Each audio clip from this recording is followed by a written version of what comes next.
Welcome students. In this video, we will study about sexual reproduction. आता what is mean by sexual reproduction? जेव्हा दोन parents involve होतात त्यावेळी त्या रिप्रोडक्शनला sexual reproduction म्हणतात. आता असेक्शुअल रिप्रोडक्शन आणि सेक्शुअल रिप्रोडक्शन मध्ये मेन फरक हाच आहे की एसेक्शुअल रिप्रोडक्शन मध्ये फक्त एकच पेरेंट असतो आणि त्याच्यामध्ये व्हेरिएशन जर झाली तर ती अगदी थोड्या प्रमाणात व्हेरिएशन्स होतात.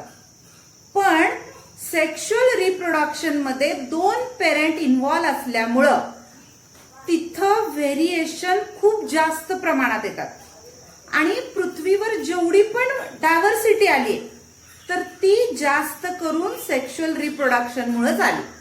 आता इथं हॅप्लॉइड गॅमेट्स फॉर्म होत असतात. हॅप्लॉइड गॅमेट म्हणजे काय तुम्ही आधी शिकलाय की मियोसिस मध्ये नंबर ऑफ क्रोमोसोम ज्यावेळी हाफ होतो त्यावेळी जे गॅमेट फॉर्म होतं त्याला हॅप्लॉइड गॅमेट म्हणतात. आता मेल पेरेंट कडून आलेला हॅप्लॉइड गॅमेट आणि फिमेल पेरेंट कडून आलेला हॅप्लॉइड गॅमेट यांचं फ्युजन होऊन परत डिप्लॉइड झायगॉट तयार होतो आणि ही सगळी प्रोसेस म्हणजे सेक्शुअल रिप्रोडक्शन. आता सेक्शुअल रिप्रोडक्शन मध्ये मेन दोन स्टेप असतात. एक म्हणजे गॅमेट फॉर्मेशन आणि दुसरं म्हणजे फर्टिलायझेशन. आता याची कॅरेक्टर्स आणि यामध्ये काय काय येतं ते बघा. पहिलं बघा, sexual reproduction occurs with the help of female gamete and male gamete. यामध्ये फिमेल गॅमेट आणि मेल गॅमेट आवश्यक असतात आणि त्यांच्यानं सेक्शुअल रिप्रोडक्शन होतं. Two main processes in sexual reproduction. दोन मेन प्रोसेस कोणत्या होतात तर पहिली process gamete formation. Gamete form होणं, मियोसिस प्रोसेसनं गॅमेट फॉर्म होणं ही पहिली प्रोसेस आहे. त्यामध्ये काय होतं बघा, gametes are form by meiosis. Meiosis cell डिव्हिजननं आधी गॅमेट फॉर्म होतो. In meiosis chromosome number is reduced to half, hence haploid gametes are form. जो 2n क्रोमोसोम नंबर आहे तर तो n होतो म्हणजे हाफ नंबर बनतो आणि त्यामुळं हॅप्लॉइड गॅमेटची निर्मिती होती. दुसरी पायरी काय होती, असे जे दोन हॅप्लॉइड गॅमेट तयार झाले तर यांचं फ्युजन होतं आणि त्यालाच म्हणतात फर्टिलायझेशन. सेकंड प्रोसेस आहे fertilisation. A diploid zygote is formed in this process by union of haploid male and female gamete. Male आणि फिमेल गॅमेटचे जे दोन हॅप्लॉइड गॅमेट्स तयार झाले या दोन्हीचं फ्युजन होऊन एक डिप्लॉइड झायगोटची निर्मिती होणं ही प्रोसेस होती फर्टिलायझेशन मध्ये. मग आता सेक्शुअल रिप्रोडक्शनचे काही कॅरेक्टर्स आहेत. काय कॅरेक्टर्स आहेत बघा. सगळ्यात महत्वाचं पहिलं character, two parents are involve in this type of reproduction. या प्रोसेस मध्ये दोन पेरेंट्स गरजेचे आहेत म्हणजे दोन पेरेंट्स इन्व्हॉल्व होतात.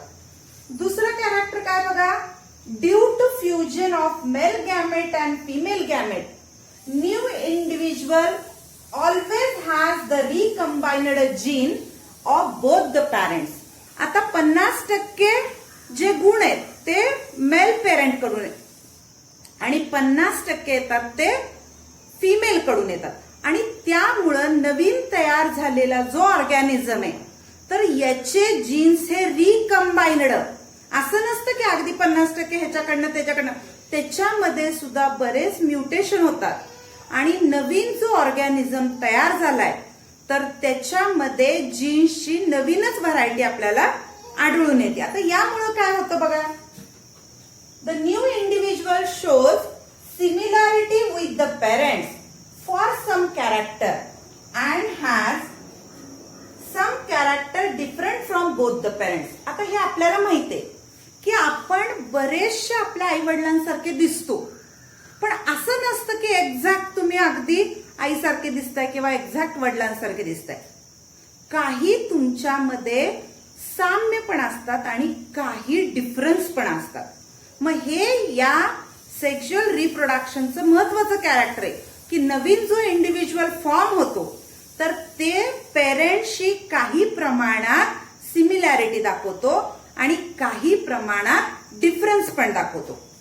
नंतर diversity in living organisms occurs due to genetic variation. आणि हे जे व्हेरिएशन होतं याला म्हटलं म्हणजे जीन्स रिकॉम्बिनेशन होतं याला म्हटलं जातं जेनेटिक रिकॉम्बिनेशन. आणि त्यामुळं जेनेटिक व्हेरिएशन आढळून येतं आणि जेनेटिक व्हेरिएशन मुळेच ही जी सगळी डायव्हर्सिटी आतापर्यंत दिसले. कारण पृथ्वीवर जन्माला आलेला सुरुवातीला एकच सजीव होता. या सजीवापासून आज ज्या अब्जावधी जाती तयार झाल्यात प्राण्यांच्या पण वनस्पतींच्या पण ह्या सगळ्या सेक्शुअल रिप्रोडक्शन मुळे घडून आल्या. त्याला जेनेटिक व्हेरिएशन म्हणतात की जीन्स मध्ये जे व्हेरिएशन आढळतं तर त्याच्यामुळं नवीन इंडिव्हिज्युअल वेगळा असतो. आणि लास्ट बघा, genetic variation helps the organism to adjust with changing environment and thereby to maintain their existence. याच्या आधीचं प्रकरणामध्ये आपण इव्हॉल्युशन शिकलोय. सगळं इव्हॉल्युशन मध्ये एक महत्वाचं कॅरेक्टर काय असतं की adjust with the changing environment. आणि ही कपॅसिटी कशामुळे प्राप्त होती तर जेनेटिक व्हेरिएशनमुळे की जे पण वातावरण तयार होईल या वातावरणाला ऍडजस्ट करण्याची कपॅसिटी सजीवाकडे तयार होती. आणि हे सगळे फायदे कशाचे सेक्शुअल रिप्रोडक्शनचे. पान नंबर 26 वर या संबंधीचे 2 प्रश्न लेट्स थिंक मध्ये विचारले. आता हे क्वेश्चन्स काय आहेत बघा. हे प्रश्न तुमच्या पण मनात आलेच असतील. पहिला प्रश्न विचारलाय what would have been happen if the male and female gametes had been diploid. म्हणजे आता मेल आणि फिमेल गॅमेटचा नंबर हॅप्लॉइड होतो पण त्याच्याऐवजी तो डिप्लॉइड असता तर काय झालं असतं. काय झालं असतं विचार करा बरं. N 2 फ्यूज होऊन 2N म्हणजे नंबर ऑफ क्रोमोझोम सेम राखला जातो. पण समजा 2N आले असते तर नवीन जनरेशन मध्ये 4N गेला असता. त्याच्या पुढच्या जनरेशन मध्ये 4N 8N झाला असता. म्हणजे हा इंडिव्हिज्युअल पूर्णपणे पेरेंटपेक्षा वेगळा झाला असता. तर हे होऊ नये म्हणून तिथं हॅप्लॉइड असतं. आन्सर काय आहे बघा. The male and female gametes त्याला काय म्हणतात स्पर्म अँड ओहम. स्पर्म म्हणजे मेल गॅमेट, ओहम म्हणजे female gamete are haploid and the zygote form from them is diploid. या दोन्ही हॅप्लॉइड गॅमेट पासून तयार होणारा झायगॉट हा डिप्लॉइड असतो. If the male and female gametes were diploid, जर ते दोन्ही डिप्लॉइड असते the number of chromosomes in each generation would have continued to double and this would result in an increasing number of chromosomes. म्हणजे आता मी सांगितलं तसं N आहेत म्हणून 2N होतो पण 2N असते तर ते 4N. पुढच्या पिढीमध्ये 4N 8N असं प्रत्येक जनरेशन मध्ये काय झालं असतं नंबर ऑफ क्रोमोझोम इन्क्रीजिंग झाला असता. The number of chromosome in a particular species should remain constant generation after generation. प्रत्येक पिढीमध्ये त्या स्पीसीज मधला क्रोमोझोम नंबर कॉन्स्टंट असणं गरजेचं असतं. So meiosis occurs in the sex cell आणि त्यामुळेच मिओसिस ही प्रोसेस सेक्स सेल मध्ये घडून येते. आता असाच दुसरा क्वेश्चन पण विचारला. काय बघा question. What would have been happen if any of the cells in nature had been divided by meiosis? आता समजा निसर्गामध्ये कुठलीच सेल मिओसिसनं डिवाइड होत नसती तर काय घडलं असतं. म्हणजे वरचा प्रश्न हा प्रश्न थोडाफार सारखाच आहे की काय झालं असतं. आन्सर बघा. Meiosis involve the production of the reproductive cells that bear unique genetic constitution of the cell. Meiosis process कुठं होती तर प्रोडक्शन ऑफ रिप्रोडक्टिव्ह सेल मध्येच ही होती. आणि त्यामुळं काय असतं, युनिक म्हणजे एकमेव ते जेनेटिक कॉन्स्टिट्यूशन ऑफ सेल, म्हणजे पुढच्या पिढीमध्ये जेनेटिक कॉन्स्टिट्यूशन जे आहे ते मागच्या पिढीसारखं राखलं जातं. Every sex cell made from meiosis has a unique combination of chromosomes. प्रत्येक जी सेल तयार होती मियोसिस प्रोसेसनं त्यामध्ये ठराविक युनिक म्हणजे एकाच प्रकारचं कॉम्बिनेशन ऑफ क्रोमोझोम आढळून येतं. Meiosis is important because it ensures that all organism produced via sexual reproduction contain the correct number of chromosome in the cell. प्रत्येक पिढीमध्ये येणारा सेलमध्ये असणारा क्रोमोझोम नंबर सेम ठेवण्यासाठी मियोसिस ही प्रोसेस घडून येते. जर मियोसिस घडलीच नसती तर सजीवासारखा तंतोतंत सजीव निर्माण झाला नसता. प्रत्येक पिढीत तयार होणारा सजीव हा वेगळा झाला असता. म्हणजे असं या सेक्शुअल रिप्रोडक्शन मध्ये क्रोमोसोम नंबर हाफ होण्याचं महत्व आहे. आता याच्या पुढचा पार्ट आपण बघूया. सेक्शुअल रिप्रोडक्शन मध्ये इयत्ता 10वीच्या अभ्यासक्रमात आपल्याला दोनच भाग बघायचे. एक म्हणजे सेक्शुअल रिप्रोडक्शन इन प्लांट आणि दुसरं म्हणजे sexual reproduction in human beings. तर आता आपण सुरुवात करतोय ती म्हणजे सेक्शुअल रिप्रोडक्शन इन प्लांट्स. आता या प्लांटचा रिप्रोडक्टिव्ह ऑर्गन असतो तो म्हणजे फ्लावर. तर आधी या फ्लावरचं स्ट्रक्चर कसं असतं, या फ्लावरच्या स्ट्रक्चर मध्ये कोणते पार्ट आहेत आणि त्याच्या सगळ्या मेंबर्सला काय म्हणतात ते आपण आधी बघू. आता फ्लावरला काय म्हटलं जातं, structural unit of sexual reproduction. बघा, flower is a structural unit of sexual reproduction in plants. आता यामध्ये फ्लावरचं स्ट्रक्चर बघायचं. स्ट्रक्चर मध्ये कोणते कोणते पार्ट येतात. It consist of 4 व्हल्व्स. 4 वेगवेगळे भाग यामध्ये फ्लावर मध्ये येतात. त्यातले 4 भाग कोणते, कॅलिक्स, करोला, अँड्रोशियम आणि गायनोशियम. या 4ला काय म्हटलं जातं, 4 व्हल्व्स ऑफ फ्लावर. त्यातला जो कॅलिक्स आहे हा ग्रीन पार्ट असतो. फ्लावरचा जो ग्रीन पार्ट आहे त्याला आपण कॅलिक्स म्हणणार आहे.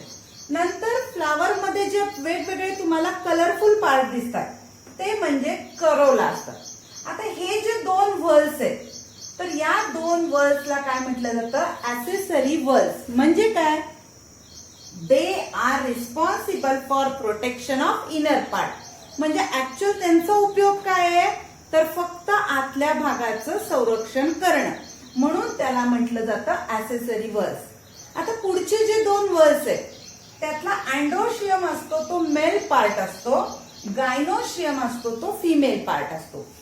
या दोन्हीला इसेन्शियल व्हल्व्स म्हणतात because they perform the function of reproduction. Actual रिप्रोडक्शनची प्रोसेस या दोन्हीच्या साह्यानं होती म्हणून याला इसेन्शियल व्हल्व्स म्हणतात. आता त्या सगळ्याचे मेंबर्स कशाला म्हणतात बघा. तर मेंबर्स ऑफ व्हल्व्स त्यामधल्या कॅलिक्सचे जे मेंबर्स आहेत तर त्याला म्हटलं जातं सेपल्स.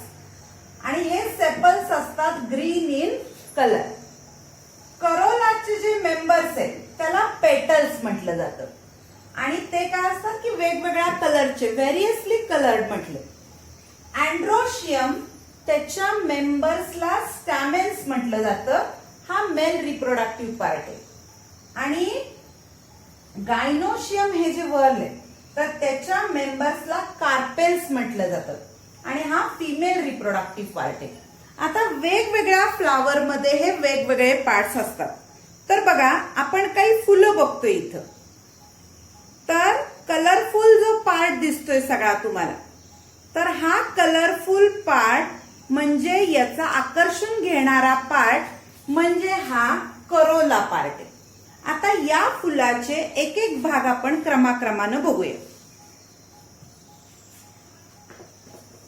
आता या फुलामध्ये हा जो ग्रीन पार्ट दिसतोय खालचा, हा ग्रीन पार्ट म्हणजेच यालाच कॅलेक्स म्हटलं जातं. आता हा कॅलेक्स भाग आपण काढतोय बघ. हे बघ, हा पार्ट झाला कॅलेक्स पार्ट. हे सगळे जे आहेत याला सेपल्स म्हटलं जातं. आता त्यानंतर हा जो कलरफुल पार्ट आहे, हा कलरफुल या प्रत्येक मेंबरला पेटल म्हटलं जातं. आता एक एक एक एक पेटल आपण बाजूला करूया. हे बघ, हे झाले पेटल्स.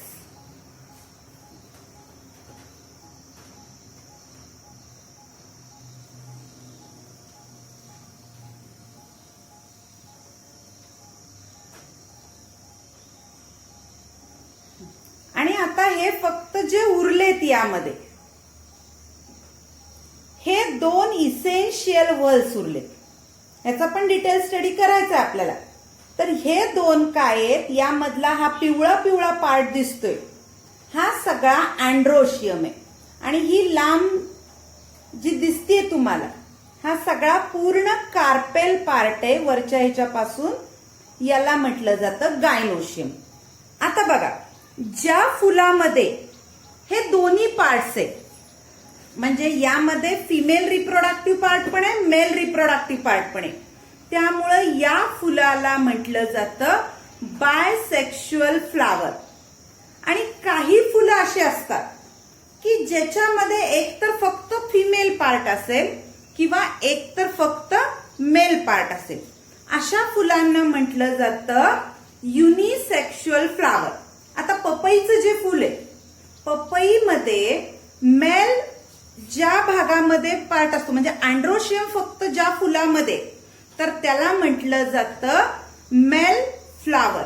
आणि ज्यामध्ये फक्त गायनोशियम आहे, तर त्याला म्हटलं जातं फिमेल फ्लावर.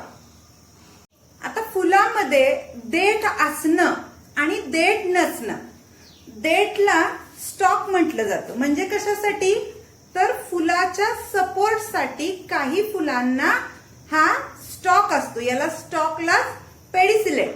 म्हणजे ज्या फुलाला देठ असतो त्या फुलांना म्हटलं जातं पेडिसिलेट. आणि ज्या फुलांना असा देठ नसतो तर त्याला म्हटलं जातं ससिल. म्हणजे काय बघा आता, if the stalk for support is present in flower then the flower is called pedicellate. म्हणजे देठ असणारं फुल म्हणजे पेडिसिलेट झालं. आणि if the flower is without stalk it is called as sessile. म्हणजे निशिगंधासारखं जे फुल असतं की जे डायरेक्ट झाडाला लागतं, की त्याला देठ असत नाही. पण जास्वंदी सारख्या फुलाला मात्र देठ असतो, गुलाबाला देठ असतो बघा. आता या फुलामधला फिमेल रिप्रोडक्टिव्ह पार्ट जो आहे, तर तो डिटेल कसा आहे बघा. Female reproductive part of flower, त्याला आपण म्हणतो गायनोशियम. आता या गायनोशियम मध्ये 3 पार्ट असतात, की सगळ्यात वरचा गायनोशियमचा सगळ्यात वरचा पार्ट जो आहे, म्हणजे आधी तर गायनोशियमचे जे मेंबर्स आहेत त्याला कार्पेल्स म्हणतात. या कार्पेल्सचा सगळ्यात वरचा पार्ट असतो तो म्हणजे स्टिग्मा. नंतर एक हॅलो ट्यूब असती, त्याला म्हणतात स्टाईल. आणि सगळ्यात खाली असते ती ओव्हरी. आता हे सगळे पार्ट्स क्रमाक्रमानं बघूया. बघा, female part of flower is gynoecium. Gynoecium part म्हटलं जातं. Members of gynoecium are called as carpel. या गायनोशियमच्या मेंबरला कार्पेल असं म्हणतात. Carpel may be separate or united. ते फुलाप्रमाणे असतं. एखाद्या फुलामध्ये हे कार्पेल्स वेगवेगळे असतात किंवा सगळे एकत्र जॉईन केलेले असतात. Carpel consist of 3 parts.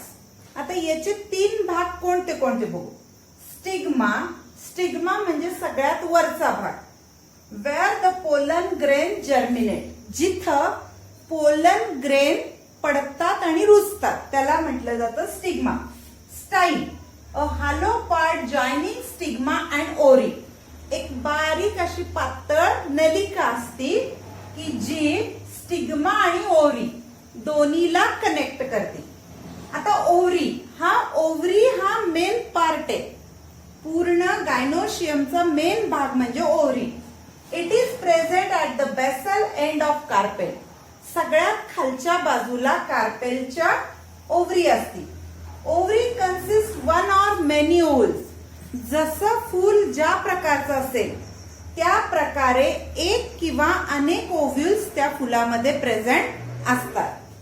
Embryo sac is form in each ovule by meiosis.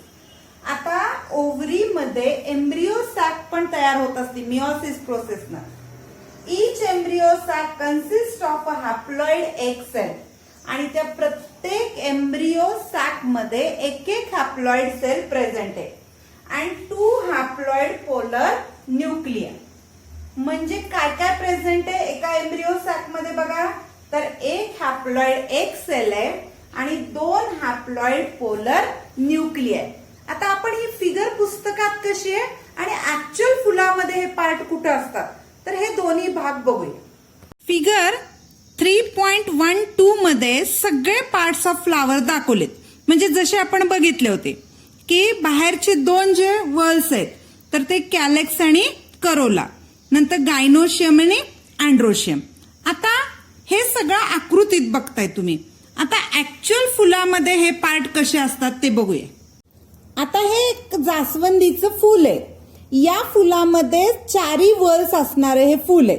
आता आपण काय करू, याचे कॅलेक्स, करोला आणि अँड्रोशियम हे सगळे पार्ट काढून टाकू आणि फक्त त्याचा जो गायनोशियम हा पार्ट आहे तर तेवढा आपण यातला ऑब्झर्व करूया.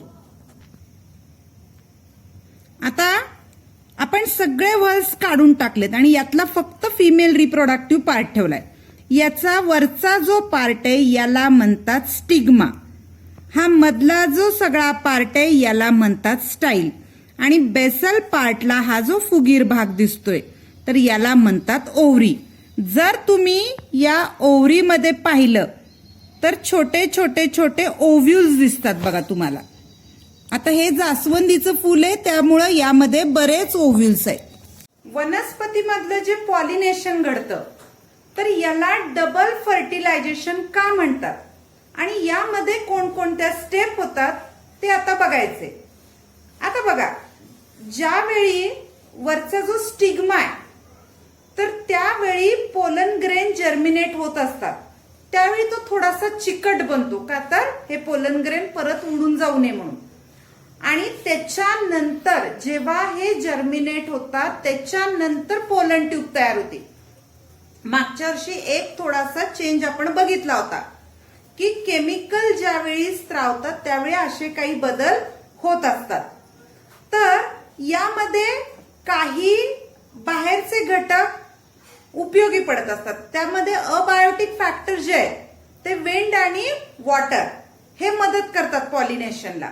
आणि बायोटिक फॅक्टर मध्ये इन्सेक्ट अँड अदर अॅनिमल्स असे पॉलिनेशनसाठी मदत करत असतात. तर पॉलिनेशनचे स्टेप काय काय आहेत ते बघा. Pollen grains from anther are transferred to the stigma. This is called pollination.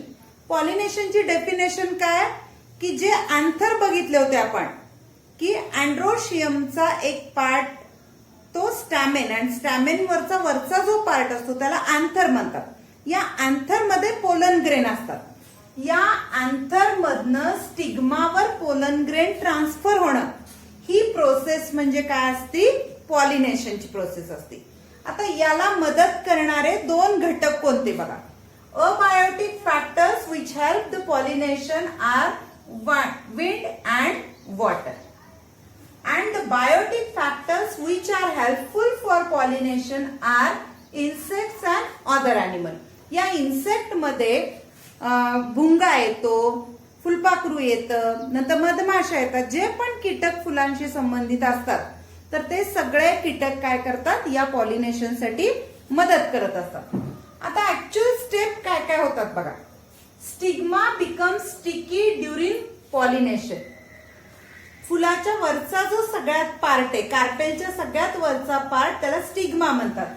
आणि हा कसा बनत असतो तर तो थोडासा चिकट बनतो की ज्यावेळी त्याच्यावर पोलन ग्रेन जर्मिनेट होतात. Pollen germinate when they fall upon such sticky stigma, that is a long pollen tube. आणि ज्यावेळी हे पोलन ग्रेन्स त्याच्यावर जर्मिनेट होतात तर त्यावेळी तिथून एक पोलन ट्यूब फॉर्म होते. 2 मेल गॅमेट्स आर फॉर्म. आणि ही जी पोलन ट्यूब असते या पोलन ट्यूब मध्ये 2 मेल गॅमेट्स तयार होतात. आता ह्या मेल गॅमेट काय करतात बघा. The pollen tube carries mail gamete. आणि ती पोलन ट्यूब काय करत असते त्या 2 मेल गॅमेटला स्टाईल थ्रू खाली घेऊन जात असते. Pollen tube reaches the embryo sac via style. कार्पेलचा मधला जो पार्ट होता त्याला आपण काय म्हणलं होतं स्टाईल. या स्टाईल मध्ये पोलन ट्यूब तयार होते आणि त्याच्या थ्रू एम्ब्रियो सॅक पर्यंत हे 2 मेल गॅमेट्स पोहोचतात. Tip of pollen burst and 2 male gametes are release. आता इथं काय होतं की पोलनचा जे टोक आहे तर ते फुटलं जातं आणि त्याच्यापासून 2 मेल गॅमेट्स रिलीज होतात in embryo sac. Embryo sac मध्ये 2 मेल गॅमेट्स रिलीज होतात. आता या 2 मेल गॅमेटचं काय काम आहे बघा. 1 male gamete unites with the egg cell to form zygote. त्यामधला एक मेल गॅमेट काय करतो तर एक सेल बरोबर युनाइट म्हणजे फ्युजन होतं त्याचं आणि त्याच्यापासून झायगॉट निर्मिती होती. आणि दुसरा जो मेल गॅमेट आलाय त्याचा काय उपयोग आहे बघा. आता ही जी झायगॉट तयार होण्याची प्रोसेस आहे हिला म्हटलं जातं फर्टिलायझेशन. झायगॉट फॉर्म होण्याच्या प्रोसेसला म्हणतात fertilisation. Second male gamete unites with 2 polar nuclei and endosperm is form. आता सेकंड जो मेल गॅमेट आलाय तर त्या ओव्हरीमध्ये असलेले 2 पोलर न्यूक्लियाय जे आहेत त्यांच्याशी तो फ्यूज होतो आणि त्याच्यापासून एंडोस्पर्म तयार होतो. एंडोस्पर्मचं काय काम आहे की जेव्हा जर्मिनेशन होत असतं त्यावेळी त्या सीडला लागणारं सगळं फूड पुरवण्यासाठी एम्ब्रियो सॅक एंडोस्पर्मचा उपयोग होत असतो. As 2 nuclei participate in this process, it is called as double fertilization. आता यामध्ये 2 केंद्रकांचा सहभाग असतो आणि म्हणून त्याला काय म्हटलं जातं डबल फर्टिलायझेशन. आता आकृतीमध्ये हा भाग सगळा व्यवस्थित पुस्तकात दाखवलाय. आपण हा भाग बघूया. आता पॉलिनेशनची प्रोसेस इथं बघा कशी घडते. तर हे पोलन ग्रेन पहिल्या फिगर मध्ये पोलन ग्रेन या स्टिग्मावर जर्मिनेट झालेले दाखवलेत. आता त्यावेळी त्याच्यानंतर इथं पोलन ट्यूब फॉर्म होते आणि या पोलन ट्यूब मध्ये हे 2 लहान लहान मेल गॅमेट आहेत. हे mail gamete style through ovary पर्यंत जातात. आता पहिल्यांदा इथं ओव्ह्यूल्स आहेत आणि या ओव्ह्यूल बरोबर पहिला मेल गॅमेट फ्यूज होतो आणि त्याच्यापासून झायगॉट तयार होतो आणि खाली जे 2 पोलर न्यूक्लियाय असतात इथं तर त्याच्या बरोबर दुसरा मेल गॅमेट फ्यूज होतो आणि त्याच्यापासून एंडोस्पर्मची निर्मिती होती. अशा प्रकारे या डबल फर्टिलायझेशनच्या प्रोसेस सगळ्या आकृतीमध्ये दाखवलेल्या आहेत. आता पुस्तकामध्ये पान नंबर 27 वर इथं पॉलिनेशनचे 2 प्रकार दाखवले.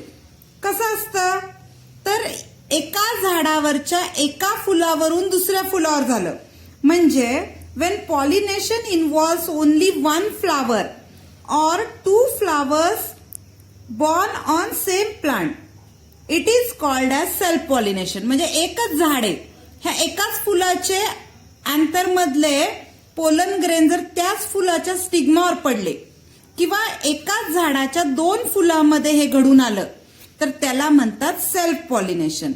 या उलट आता इथं 2 वेगवेगळी झाडं दिसत आहेत तुम्हाला. ज्यावेळी एका जातीच्या असं नाही होत की गुलाबाचं आंतर जास्वंदीवर पडून जर्मिनेट होतात असं नाही होत. जास्वंदीचीच 2 वेगवेगळी झाडं असतील तर एका झाडावरून एका फुलावरून आंतर दुसऱ्या झाडाच्या स्टिग्मावर जर जर्मिनेट होत असेल तर त्याला क्रॉस पॉलिनेशन म्हणतात. बघा, when pollination involves two flowers born on two plants of same species. It is called as cross pollination. आणि आजकाल असेच शोध लागलाय की ब्रशच्या साह्यानं सायंटिस्ट काय करतात की हे पॉलिनेशन घडवून आणतात. त्यामुळं खूप मोठ्या प्रमाणात उत्पादन घेण्याचे प्रकार सध्या चालू आहेत. पॉलिनेशन नंतरची स्टेप येते ती म्हणजे जर्मिनेशन, म्हणजे ऍक्च्युअल रोप काय होतं जमिनीमध्ये लागतं. आता जर्मिनेशन मध्ये काय काय स्टेप होतात बघा, की जी ओव्हरी फर्टिलाइज झाली आणि तिथं झायगॉट फॉर्म झाले, तर या झायगॉट पासून सीड फॉर्म होतो. बघा, ओव्ह्यूल डेव्हलप्स इनटू सीड, म्हणजे जी झायगॉट निर्मिती झाली आहे त्याच्यापासून सीड निर्मिती होती. And ovary into fruit after fertilisation, आणि ती ओव्हरी जी आहे तर तिचं फ्रूट बनतं. म्हणजे थोडक्यात आता तुम्ही आंबा बघितलाय, आंब्यातली कोय म्हणजे त्याची सीड झालं, आणि ओव्हरी म्हणजे वरचा जो पार्ट आपण खातो तर तो ऍक्च्युअल ओव्हरी हा पार्ट झाला. Seed fall upon the ground when fruit breaks up and they germinate in the soil after favourable condition. आता फळ पिकल्यानंतर ते खाली पडतं, जमिनीमध्ये पडून जेव्हा फेवरेबल कंडिशन म्हणजे पाऊस वगैरे योग्य त्याला सगळं कंडिशन सगळ्या फेवरेबल मिळतात त्यावेळी ते काय होतं जर्मिनेट होतं. Zygote develops at cost of food stored in endosperm of seed. आता या सगळ्या वेळी जो झायगॉट आहे तर तो कशावर डेव्हलप होतो, तर एंडोस्पर्म मध्ये जे फूड स्टोअर केलेलं असतं तर त्याच्यावर हे मोठा होत असतो. And thus a new plantlet is form, आणि त्याच्यातून नवीन रोप निर्माण होत असतं. This is called as seed germination, आणि या सगळ्या प्रोसेसला म्हणतात सीड जर्मिनेशन. आणि नंतर हे जमिनीमध्ये रुजून ते कालांतरानं मोठं झाड बनत असतं. अशा प्रकारे आपण सेक्शुअल रिप्रोडक्शन इन प्लांट हा भाग कंप्लीट केलाय. आता पुढच्या व्हिडिओमध्ये आपण नेक्स्ट पार्ट बघूया. तोपर्यंत सर्वांना धन्यवाद.